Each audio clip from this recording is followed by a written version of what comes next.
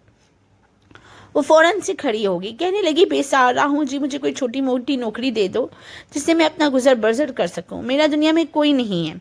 ٹھیکیدار کہنے لگا کون ہو تم؟ وہ کہنے لگی دین محمد کی بیٹی ہوں۔ ٹھیکیدار حیران ہوا، وہ دین محمد جس کا چند ماہ پہلے انتقال ہوا تھا؟ کہنے لگا ہاں میں انہی کی بیٹی ہوں۔ ٹھیکیدار کہنے لگا چلو میرے ساتھ۔ وہ ٹھیکیدار کے ساتھ چل پڑی۔ یہ نہیں پتا تھا کہ اسے سردار صاحب کی حویلی لے جائے گا۔ حویلی دیکھ کر آرزو کے قدم رکے تھے۔ چچا یہ آپ مجھے کہاں لے کے جا رہے ہیں؟ ٹھیکیدار کہنے لگا بیٹا اندر جاؤ، یہاں تمہاری ملازمت لگوا دیتا ہوں۔ ویسے بھی ان کو ایک ملازمہ بیمار پڑ گئی ہے، کافی بوڑھی ہو گئی تھی، ملازمہ کی ضرورت بھی ان کو ہے۔ آج ہی مجھے سردار صاحب نے کہا تھا کہ کوئی جوان جہاں عورت ہو تو لگوا دو۔ دیکھو تمہیں یہاں بہت تحفظ بھی مل جائے گا اور کھانے پینے کو روٹی بھی ملے گی، کپڑا لتا بھی مل جائے گا، کوارٹر بھی ملے گا، کسی چیز کی کوئی کمی نہیں ہوگی۔ جس چیز سے آرزو گھبرا رہی تھی وہی اس کی قسمت نے اس کو لا کر وہاں پھینک دیا۔ ٹھیکیدار کے ساتھ وہ اندر گئی، چہرہ ابھی بھی اچھے طریقے سے چھپا رکھا تھا۔ لاؤنج میں آتے ہی سامنے وہ بے رحم شخص بیٹھا تھا، اپنی کرسی پہ برجمان تھا، سر پر سفید رنگ کی پگڑی پہنی ہوئی تھی۔ ٹھیکیدار سے کہنے لگا کون ہے یہ؟ ٹھیکیدار نے کہا سردار صاحب آپ کو ملازموں کی ضرورت تھی نا، اور اس بے سہارا مولوی دین محمد کی بیٹی کو تحفظ اور عزت چاہیے۔ یہ ہماری مسجد کی مولانا صاحب کی بیٹی ہے، مولانا صاحب کا انتقال ہو گیا ہے اور وہ بے آسرا ہے، گھر کے سارے کام کاج جانتی ہے۔ زاویار نے خاص توجہ نہیں دی، وہ تو اس لڑکی کے عشق میں ڈوب چکا تھا جو اس سے 2 بار ہاتھ چھڑا کر جا چکی تھی۔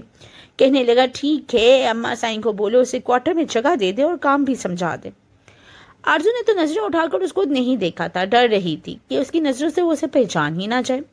جب وہ سردارنی کے پاس گئی تو وہ کام سمجھانے لگی کہ کھانا پکانے کا سارا کام تمہارا ہے، اور زاویار کے کمرے کی صفائی سے اترائی، اس کے کپڑے استری کرنا، الماری میں رکھتا ہے، یہ سب کام تمہیں کرنا پڑے گا کیونکہ اسے صاف ستھرا کمرہ پسند ہے۔ جو ملازمہ کام چھوڑ گئی تھی اس کا بھی یہی کام تھا۔ دیکھو میرے بیٹے کو گندگی سے سخت نفرت ہے اور چڑ ہے۔ آرزو کہنے لگی سردارنی صاحبہ آپ کو شکایت کا موقع نہیں ملے گا۔ آرزو کو کوارٹر دے دیا گیا، کافی بڑا کمرہ تھا، دیوار گھیر الماری تھی، وہ اپنے چند جوڑے ہی لے کر گھر سے نکلی تھی، وہی اس نے الماری میں رکھ دیے۔ اس دن تو اس سے کوئی کام نہیں کروایا گیا، ملازمہ خود آ کر اسے کھانا تک دے گئی تھی۔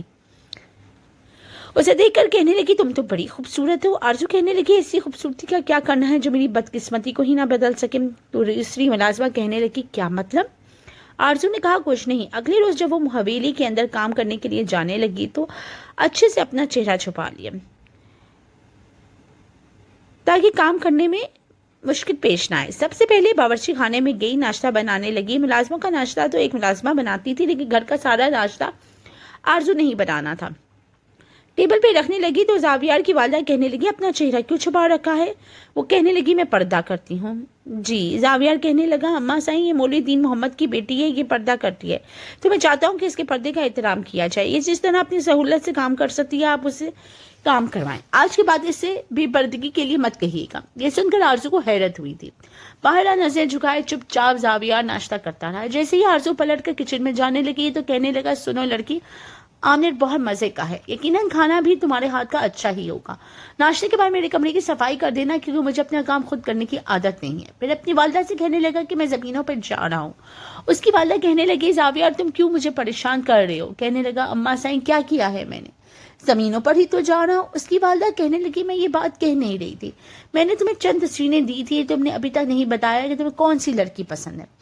زاویار کہنے لگا جو مجھے پسند ہے جب ملے گی تو لا کر آپ کے قدموں میں ڈھیر کر دوں گا، شادی تو اسی سے کروں گا، یہ میں آپ کو چند دن پہلے بھی بتا چکا ہوں۔